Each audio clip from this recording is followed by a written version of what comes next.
السلام علیکم ورحمۃ اللہ وبرکاتہ۔ بسم اللہ الرحمن الرحیم۔ دوستو، یہ ایک انجو دیوی انڈین لڑکی کے قبول اسلام کی سچی کہانی ہے جسے سن کر آپ کے آنسو نہیں رکیں گے۔ آئیے دوستو یہ کہانی سنتے ہیں۔ سوال: سب سے پہلے آپ اپنا خاندانی تعارف کرائیے۔ جواب: پوری دنیا میں شرک اور بت پرستی کے سب سے بڑے ملک کے سب سے بڑے شرک اور بت پرستی کے مرکز رشی کیش میں میں پیدا ہوئی۔ رشی کیش میں 4 بڑے آشرموں میں سے ایک بڑے آشرم کے ذمہ دار میرے پتا جی والد صاحب ہیں، جو بہت مشہور ہیں اور ہندوستان کے بڑے پنڈت جانے جاتے ہیں۔ میں رشی کیش میں پیدا ہوئی۔ میرا نام میرے گھر والوں نے انجو دیوی رکھا۔ میرے ایک بڑے بھائی اور بڑی بہن ہے۔ ابتدائی تعلیم رشی کیش کے ایک انگلش میڈیم اسکول میں ہوئی جو ہمارے پتا جی کی ٹرسٹ چلا رہی ہے۔ میں نے ہائی اسکول کے بعد سائنس انٹرمیڈیٹ، اس کے بعد BSc کیا۔ اس سال MSc کر رہی ہوں۔ سوال: اپنے قبول اسلام کے بارے میں بتائیے۔ جواب: بہن کیا بتاؤں، میرا رب جس کی شان ہدایت نے مجھے اپنی گود میں اٹھا لیا، اس کی شان یہ ہے کہ روز رات کے اندھیرے سے دن کو نکالتا ہے، ایسے ہی میری زندگی کو بھی بت پرستی کے اندھیرے سے اس رب کریم نے ایمان کے اجالے میں نکالا۔ ہمارے آشرم میں ایک گھناؤنا حادثہ پیش آیا۔ ایک ہندو بہن اپنی جوان بچی کے ساتھ پوجا کے لیے گئی۔ ایک سادھو جو ابھی چند مہینوں سے وہاں رہتا تھا، اس نے کچھ دینے کے بہانے سے ان کو بلا کر اپنے ساتھی کے ساتھ ان دونوں سے منہ کالا کیا۔ بعد میں بات کھل گئی، پورے آشرم میں چرچا ہوا، مجھے بھی معلوم ہوا۔ میں نے اپنے پتا جی سے کہا کہ اس آشرم کو ان تمام سادھوؤں کے ساتھ آگ لگا دینی چاہیے، بلکہ آپ کو اور ہم کو سب کو سزا کے طور پر جل جانا چاہیے کہ آشرم کے ذمہ دار آپ ہیں۔ اس کی وجہ سے مجھے آشرم سے نفرت ہو گئی اور پوجا کے لیے جانا میں نے بند کر دیا۔ ایک رات میں سوئی تو خواب دیکھا کہ میں آشرم میں پوجا کے لیے گئی تو میرے پیچھے 2 سادھو لگ گئے۔ وہ مجھے پکڑ کر اپنے کمرے میں لے جانے لگے۔ میں کسی طرح چھٹ کر بھاگی، وہ بھی میرے پیچھے دوڑے۔ میں دوڑتی رہی 20 میل تک، وہ بھی میرے پیچھے مجھے پکڑنے کے لیے دوڑتے رہے۔ ان سب میں سے ایک جو مہاراج کہلاتے ہیں، 50 سال کی عمر کے باوجود میرے پیچھے دوڑ رہے تھے۔ میں تھک کر ہلکان ہو رہی تھی اور خیال آیا کہ بس اب میری ہمت جواب دے چکی ہے، یہ مجھے ضرور پکڑ لیں گے اور میری عزت جائے گی۔ عین اس وقت میں نے دیکھا کہ ایک چھوٹی سی مسجد کے دروازے پر ایک مولانا چشمہ اور ٹوپی لگائے کھڑے ہیں اور بولے، بیٹا رکو، ادھر آ جاؤ، یہاں مسجد کے اندر آ جاؤ۔ میں جان بچا کر مسجد کے اندر داخل ہو گئی۔ فوراً انہوں نے دروازہ بند کر دیا اور بڑی محبت سے بولے، بیٹا اب یہ تمہارا گھر ہے، یہاں تمہیں کوئی بری آنکھ سے بھی نہیں دیکھ سکتا۔ میری آنکھ کھل گئی۔ میری عجیب سی کیفیت تھی۔ رات کے 3 بج رہے تھے۔ اس کے بعد صبح تک میری آنکھ نہیں لگی۔ مجھ پر اس خواب کا ایسا اثر تھا جیسے یہ واقعہ میرے ساتھ جاگتے میں ہوا ہو۔ عجیب بے تابی سی مجھ پر سوار تھی۔ دن میں 10 بجے میرے دل میں خیال آیا کہ ان پنڈتوں سے میری عزت بچنے والی نہیں، مجھے مولویوں کو تلاش کرنا چاہیے، شاید اسلام میں میری عزت بچے۔ میں نے اپنے آپ کو سمجھایا کہ یہ سپنا خواب تھا، کوئی حقیقت تو نہیں تھی، مگر جیسے اندر سے مجھے کوئی جھنجھوڑ رہا تھا۔ یہ خواب تھا مگر 100 سچائیوں کا سچا۔ اس کشمکش میں میرے دل میں خیال آیا کہ میں اپنے موبائل سے ایسے ہی فون ملاؤں۔ اگر وہ فون کسی مسلمان کے فون پر مل گیا تو میں سمجھوں گی کہ اسلام میں میری عزت بچے گی، مجھے مسلمان ہونا چاہیے، اور اگر فون کسی ہندو کا ملا تو میں سمجھوں گی کہ یہ خواب ہے۔ میں نے ویسے ہی من میں اپنے مالک سے دعا کی، میرے مالک میرے دودھ کا دودھ، پانی کا پانی کر دے۔ یہ دعا کر کے میں نے فون ملایا۔ گھنٹی بجی تو میں نے پوچھا کہ آپ کون صاحب بول رہے ہیں؟ انہوں نے کہا میں محمود بول رہا ہوں۔ میں نے کہا کہاں سے بول رہے ہیں؟ انہوں نے کہا مظفر نگر ضلع کے فلاں گاؤں سے بول رہا ہوں۔ میں نے کہا مجھے مسلمان ہونا ہے۔ وہ بولے مسلمان کیوں ہونا چاہتی ہو؟ میں نے کہا کہ اسلام سچا دھرم ہے اور اسلام ہی میں ایک لڑکی کی عزت بچ سکتی ہے۔ وہ بولے تم کہاں سے بول رہی ہو؟ میں نے کہا رشی کیش سے۔ انہوں نے بتایا کہ مسلمان ہونے کے لیے آپ کو پھلت ہمارے حضرت کے پاس جانا ہوگا۔ ان کا نام مولانا محمد کلیم صاحب صدیقی ہے۔ پھلت ضلع مظفر نگر میں کوتوالی کے پاس گاؤں ہے۔ میں ان کا فون نمبر آپ کو دے دوں گا۔ میں نے کہا دے دیجئے۔ انہوں نے کہا کہ ابھی میرے پاس نہیں ہے، 1 گھنٹہ بعد تم فون کر لینا، میں تلاش کر لوں گا۔ میں نے ان سے کہا کہ میں اگر اسلام قبول کروں گی تو میرے گھر والے تو مجھے نہیں رکھ سکتے، میں پھر کہاں رہوں گی؟ انہوں نے کہا میرا ایک بڑا بیٹا تو ایکسیڈنٹ میں انتقال کر گیا ہے، میرا ایک لڑکا ہے جس کی عمر ابھی 15 سال ہے۔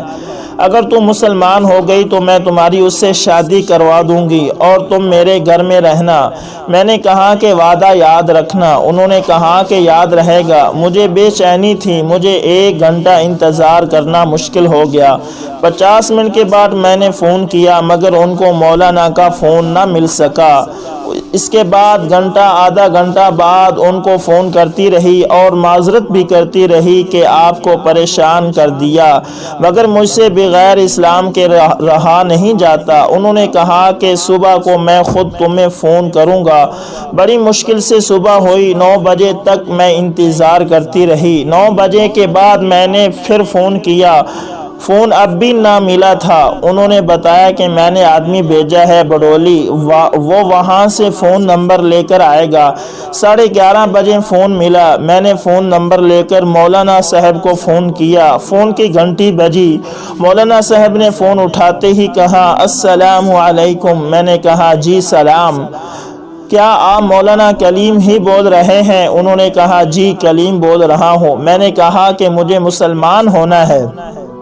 مولانا صاحب نے کہا آپ کہاں سے بول رہی ہیں؟ میں نے کہا رشی کیش سے۔ مولانا نے کہا کہ آپ کیسے آئیں گی؟ میں نے کہا اکیلے ہی آؤں گی۔ مولانا نے کہا فون پر ہی آپ کلمہ پڑھ لیجئے۔ انہوں نے کہا کہ فون پر بھی مسلمان ہو سکتے ہیں؟ یعنی میں نے مولانا سے پوچھا کہ فون پر بھی مسلمان ہو سکتے ہیں؟ کہا کہ ہاں، کیوں نہیں ہو سکتے، آپ فون پر بھی مسلمان ہو سکتے ہیں۔ بس اپنے مالک کے لیے جو دلوں کے بھید جاننے والا ہے اس کو حاضر ناظر جان کر سچے دل سے کلمہ پڑھ لیجئے کہ اب میں مسلمان بن کر قرآن اور اس کے سچے نبی کے بتائے ہوئے طریقوں کے مطابق زندگی گزاروں گی۔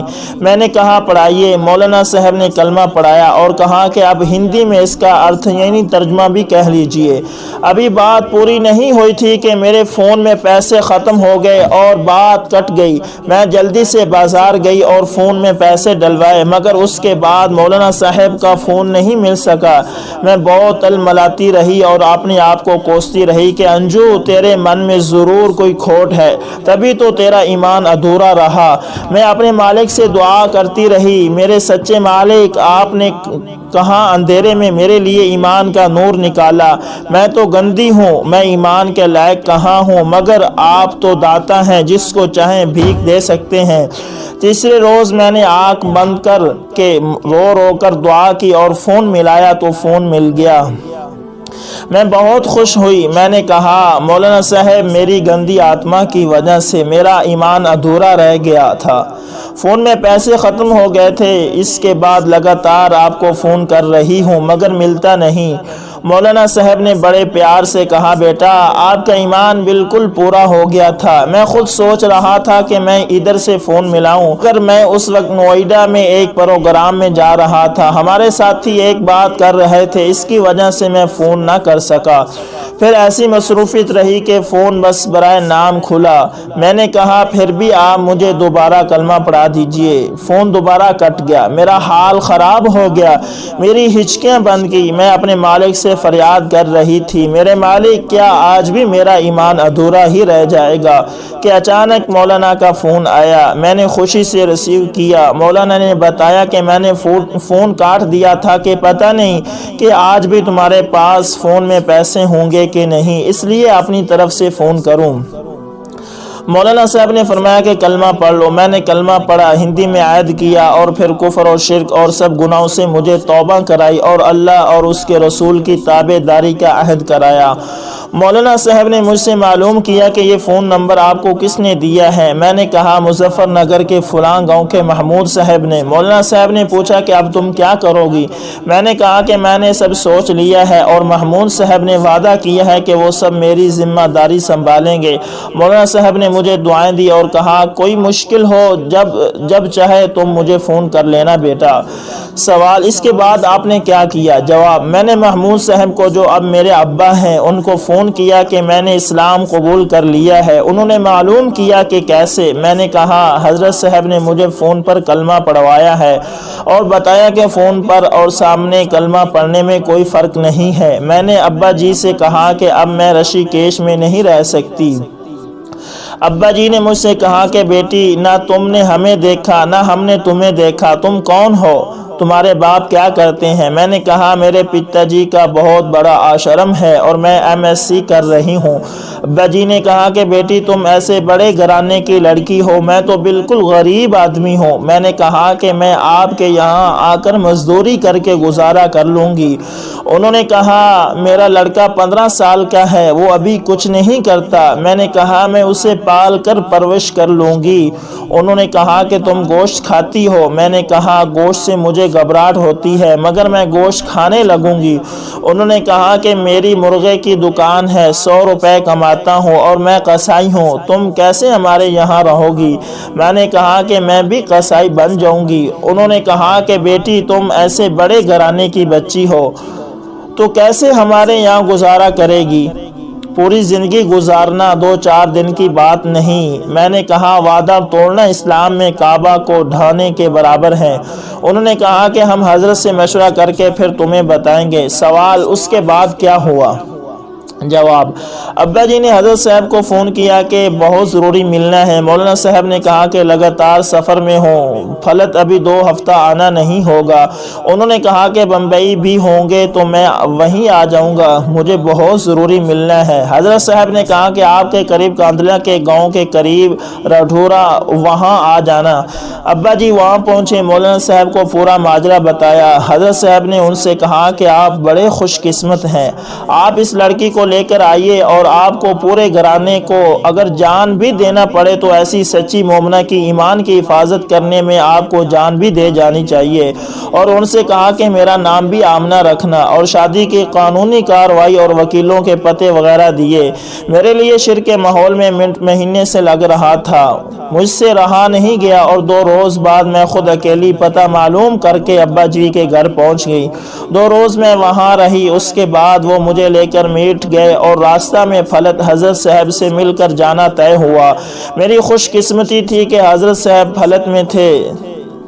صدرہ بہن، میں بیان نہیں کر سکتی کہ حضرت صاحب کو دیکھ کر میرا کیا حال ہوا۔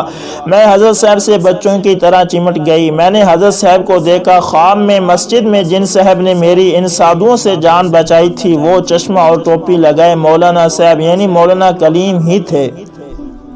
میں بے اختیار بول اٹھی، آپ ہی تھے، آپ ہی تھے۔ میں انہیں دیکھ کر ایسی جذباتی ہو گئی، یہ بھی خیال نہیں رہا کہ پہلی بار ایک انجانے مرد سے میں جوانی میں مل رہی ہوں۔ مجھے ایسا لگا جیسے کوئی بچی اپنے ماں سے مل رہی ہو۔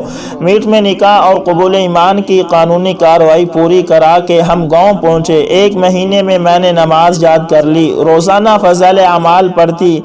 گھر کے لوگ مجھ سے بہت محبت کرتے، گاؤں کی عورتیں میرے ساتھ رہتی ہیں۔ ہمارے ابا جی کے ایک رشتہ دار کی ہمارے ابا جی سے بہت لڑائی ہے، انہیں معلوم ہو گیا، انہوں نے تھانے میں شکایت کر دی کہ یہ لوگ رشی کیش سے ایک لڑکی کو اغوا کر کے لائے ہیں۔ تھانے نے رشی کیش رابطہ کیا، وہاں پر FIR لکھی ہوئی تھی۔ رشی کیش پولیس آ گئی اور مقامی پولیس کے ساتھ 10 بجے مجھے اور میرے ابا جی کو اٹھا کر لے گئے۔ جیب میں اور ابا جی جی بیٹھے تھے۔ میں نے ابا جی سے کہا میں ڈرائیور کو آواز دیتی ہوں، جیسے یہ گاڑی ہلکی ہو آپ فوراً کود جانا۔ ابا جی نے کہا تمہارا کیا ہوگا؟ میں نے کہا آپ اللہ پر بھروسہ رکھیے، میرے اللہ مجھے میرے گھر بھیج دیں گے۔ میں نے ڈرائیور کو آواز دی، ڈرائیور صاحب ذرا رکیے۔ گاڑی ذرا 60 کلومیٹر پر آئی تو ابا جی کود گئے، گرے اور چوٹ لگی۔ پیچھے سے گاؤں والے پتھراؤ کر رہے تھے، اس لیے پولیس نہیں روکی اور بھاگ گئے۔ سوال، اس کے بعد کیا ہوا؟ جواب، اس کے بعد میرے اللہ نے میرا ایمان بنایا۔ فضائل اعمال کے حکایات صحابہ کے قصے میں نے سب پڑھ لیے تھے، ان کا مزہ لیا۔ میرے گھر والوں نے مجھے بہت سزائیں دیں اور لیڈیز پولیس نے مجھے بری طرح اذیتیں دی اور مارا۔ میں نے ہر بار ان سے کہہ دیا میرے جسم کی بوٹی بوٹی کر لو، تب بھی جو کلمہ اور ایمان روئیں روئیں اور خون کے قطرے میں بس گیا ہے وہ نکل نہیں سکتا۔ میرے جسم سے خون نکلتا دیکھ کر دیکھنے والے رونے لگتے، پیٹنے والے میرے حال کو دیکھ کر رونے لگتے، مگر مجھے تکلیف کی بجائے مزہ آتا۔ مجھے لگتا جس اللہ کی محبت میں میں ستائی جا رہی ہوں وہ مجھے دیکھ رہا ہے، وہ کتنا خوش ہو رہا ہوگا۔ میری ماں نے 2 دفعہ میرا گلا گھونٹا، میرے بڑے بھائی مجھ پر بار بار چڑھتے، بس ایک میرے رشتہ کی خالہ تھیں جنہیں اللہ نے نرم کر دیا تھا، بار بار مجھے چھڑاتی۔ میری شادی کرنے کا پروگرام بنایا گیا، میں نے صاف صاف کہہ دیا کہ شادی میری ہو چکی ہے، اب جس کی میں ہوں اس کے علاوہ مجھے کوئی چھو بھی نہیں سکتا۔ یہ مسلمان کی جان ہے، کوئی آپ کے آشرم کے عیاشوں کی چاہت نہیں ہے۔ میں یہاں شرک میں ہرگز زندہ نہیں رہ سکتی، یا مجھے مار دو یا مجھے جانے دو۔ اگر مجھے اس گھر میں رکھنا چاہتے ہو تو بس ایک راستہ ہے کہ گھر والے مسلمان ہو جائیں۔ مار مار کر لوگ تھک گئے اور ہار گئے۔ کئی بار مجھے زہر دینے کا پروگرام بنایا گیا۔ 1-2 بار میرے ابا جی کو بھی ہار کر فون کیا گیا کہ اس کی لڑکی کو لے جاؤ، وہ آنے کی تیاری کرتے مگر پھر ان کو منع کر دیتے۔ ایک روز میرے پتا جی والد صاحب نے ابا جی کو فون کیا کہ ہم اس لڑکی کو رخصت تو کر دیتے مگر کس طرح کریں کہ آپ مسلمان اور ہم ہندو ہیں۔ ابا جی نے کہا کہ اس کا علاج تو بہت آسان ہے کہ آپ مسلمان ہو جائیں، اور اگر آپ مسلمان ہو جائیں گے اور آپ لڑکی کو رخصت نہ کرنا چاہیں تو میں اپنا اکلوتا لڑکا رخصت کر کے آپ کو دے دوں گا۔ وہ چپ ہو گئے۔ ایک روز میرے گھر والے مجھے مار رہے تھے کہ میری خالہ نے مجھے چھڑایا۔ جب سب لوگ چلے گئے تو میری خالہ نے کہا انجو تو جس مالک پر ایمان لائی ہے اگر وہ تجھے چاہتا ہے تو اس سے کہتی کیوں نہیں کہ مجھے یہاں سے نکال لے۔ خالہ یہ کہہ کر چلی گئی۔ میں نے وضو کیا، کمرہ بند کیا اور 2 رکعت صلاۃ الحاجت پڑھی اور خوب اپنے رب سے فریاد کی، میرے اللہ مجھے نہ کوئی شکایت ہے اور نہ کوئی شکوہ ہے، میرے لیے آپ کا یہ کرم کیا کم ہے کہ مجھ گندی کو شرک کی نگری میں ایمان نصیب کیا اور مجھ گندی کو اپنے نبی حضرت محمد مصطفیٰ صلی اللہ علیہ وآلہ وسلم کے مظلوم صحابہ کی طرح مار کھانا نصیب ہوا۔ میرے اللہ آپ نے میرے لیے ساری تکلیفوں کو مسرت کی چیز بنا دیا، میں کہاں اور ایمان کہاں، مگر میری اللہ ایک خالہ ہے جو یہ سوچیں گی کہ اس کا خدا اسے نہیں چاہتا یا وہ کچھ نہیں کر سکتا۔ میرے مولا آپ مجھے میرے شوہر کے گھر ان کے ذریعے ہی پہنچا دیجئے۔ سوال، پھر کیا ہوا؟ جواب، میرے پتا جی والد صاحب نے عاجز آ کر آشرم کے لوگوں سے مشورہ کیا اور سب نے مشورہ دیا کہ لڑکی ادھرم ہو گئی ہے، اب یہ دھرم میں نہیں آ سکتی، آپ جتنا اس کو اور مارا جائے گا پورے رشی کیس میں اور بات زیادہ پھیل جائے گی، اس لیے اچھا ہے کہ اس کو اس کے شوہر کے گھر خاموشی سے پہنچا دیا جائے۔ میرے پتا جی نے میرے ابا جی کو یعنی محمود صاحب کو فون کیا، آپ ہم سے ڈر رہے ہیں اور ہم آپ سے ڈر رہے ہیں، ہم دونوں ایک درمیان میں جگہ طے کریں، وہاں ہم انجو کو لے کر آ جائیں اور آپ وہاں آ جائیں۔ سہارنپور طے ہو گیا۔ ابا جی نے اپنے جاننے والے کا پتہ دیا۔ اگلے روز صبح کو میرے پتا جی والد صاحب اور خالہ مجھے لے کر سہارنپور آ گئے۔ ہمارے ابا جی بھی وہاں آ گئے اور خوشی خوشی ہم لوگ اپنے شوہر کے یہاں آ گئے۔ میں نے اپنی خالہ سے کہا خالہ آپ نے دیکھا، ادھر میں نے اپنے اللہ سے کہا، ادھر اللہ نے میری سنی، خود میرے پتا جی کو مجبور کیا کہ مجھے پہنچا دے۔ کیا میری خالہ ایسے اللہ پر ایمان کے بغیر جینا اچھا ہے؟ میری خالہ بہت حیران ہو گئی۔ میں نے سہارنپور میں ان کو ایمان قبول کرنے کے لیے لیے کہا، وہ تیار ہو گئی، چلتے چلتے میں نے ان کو بھی کلمہ پڑھوا دیا۔ سوال: گاؤں میں پہنچ کر کیا ہوا؟ جواب: گاؤں والوں کو خبر ہو گئی تھی، پورا گاؤں استقبال کے لیے بیر آ گیا، پورے گاؤں میں عید ہو گئی اور اب میں خوشی خوشی رہ رہی ہوں۔ میں ملنے کے لیے ایک پروگرام میں حضرت صاحب کے یہاں آئی۔ حضرت صاحب نے مجھے پورے گاؤں کی عورتوں میں کام کرنے کے لیے کہا۔ الحمدللہ بہت سی مسلمان عورتیں جو پہلے نماز روزے اور دین سے دور تھیں، وہ نماز کی پابند ہو گئی۔ میرے اللہ کا کرم ہے، 5 نماز کے علاوہ تہجد اور اکثر نفلی نمازیں پڑھنے لگیں۔ کوشش کرتی ہوں نفلی روزے بھی شروع کروں، قرآن شریف پڑھ رہی ہوں۔ میرے گھر والے مجھ سے بہت محبت کرتے ہیں۔ سوال: گوشت آپ کھانے لگی ہیں؟ جواب: میرے اللہ نے گوشت کو حلال کیا ہے، میرے اللہ نے کھانوں کا سردار گوشت کو رکھا ہے، اب گوشت میرے لیے مرغوب غذا ہے۔ اسلام تو کہتے ہی اس کو ہے کہ آپ نے اللہ اور اس کے رسول کی پسند کو اپنی پسند بنا لینا۔ میرے اللہ کا کرم ہے، مجھے یہ معلوم ہو جائے کہ میرے نبی کو یہ پسند ہے، بس اب وہ مجھے پسند ہو جاتا ہے اور دل سے پسند ہو جاتا ہے۔ مجھے پہلا میٹھا اچھا نہیں لگتا تھا، اپنے اسکول کی لڑکیوں کے ساتھ مل کر اصل میں میرا ذائقہ بگڑ چکا تھا، میں میٹھا نہیں کھاتی تھی، مگر مجھے معلوم ہوا کہ میرے نبی محمد مصطفیٰ صلی اللہ علیہ وسلم میٹھے کو پسند کرتے تھے، بس اب مجھے میٹھا پسند ہو گیا ہے اور اب مجھے یہ محسوس ہوتا ہے کہ میٹھا مجھے پہلے بھی پسند تھا۔ سوال: آپ کے گھر والوں سے آپ کا رابطہ کیسا ہے؟ جواب: میرے والد اور بہن کے فون آتے رہتے ہیں، انہوں نے آنے کا وعدہ بھی کیا ہے۔ سوال: ان کو آپ نے دعوت نہیں دی؟ جواب: ابھی ان کے لیے دعا کرنی شروع کی ہے، سچی بات یہ کہ دعا بھی نہیں کی، بس ارادہ ہے ایک دعا جس کو دعا کہتے ہیں ہو جائے تو پھر وہ ایمان میں ضرور آ جائیں گے۔ اصل میں دعا بھی اللہ ہی کراتے ہیں، بس اللہ وہ دعا کروا دیں، اسی دعا کا انتظار کر رہی ہوں۔ سوال: آمنہ بہن ارمغان کے قارئین کے لیے کچھ پیغام آپ دیں گی؟ جواب: میرے حضرت جی کی تقریر میں نے سنی کہ اللہ نے ہدایت اتار دی ہے، ہر کچھ کچے پکے گھر میں اسلام کو داخل کرنے کا فیصلہ ہو چکا ہے، اب اگر مسلمانوں نے اپنی ذمہ داری نہ نبھائی تو اللہ اپنے بندوں کی ہدایت کے لیے مسلمانوں کے محتاج نہیں ہے۔ حضرت فرماتے ہیں کہ رشی کیش کے گھر سے مجھے ہدایت ملنا اس کی طرف سے مسلمانوں کو وارننگ ہے، اس سے پہلے کہ دوسرے راستوں سے ہدایت کا کام لیا جائے، مسلمانوں کو اپنے داعیانہ منصب پر کھڑے ہو جانا چاہیے۔ سوال: بہت بہت شکریہ، آپ سے حالات سن کر ایمان تازہ ہوا۔ جواب: بہن بس دعا کیجئے کہ اللہ تعالیٰ موت تک ایمان پر ثابت قدم رکھیے۔ دوستوں امید کرتا ہوں یہ ویڈیو آپ کو پسند آئی ہوگی، اگر یہ ویڈیو آپ کو پسند آئے تو لائک شیئر اور کمنٹ میں اپنی رائے کا اظہار ضرور کیا کریں، اور اگر آپ ہمارے channel AS information T V پر نئے تو اسے ضرور سبسکرائب کریں اور ساتھ میں بیل کے نشان کو دبانا کبھی بھی نہ بھولیے گا تاکہ ہماری ہر نئی آنے والی ویڈیو کا نوٹیفیکیشن سب سے پہلے آپ تک پہنچتا رہے۔ جزاکم اللہ خیر۔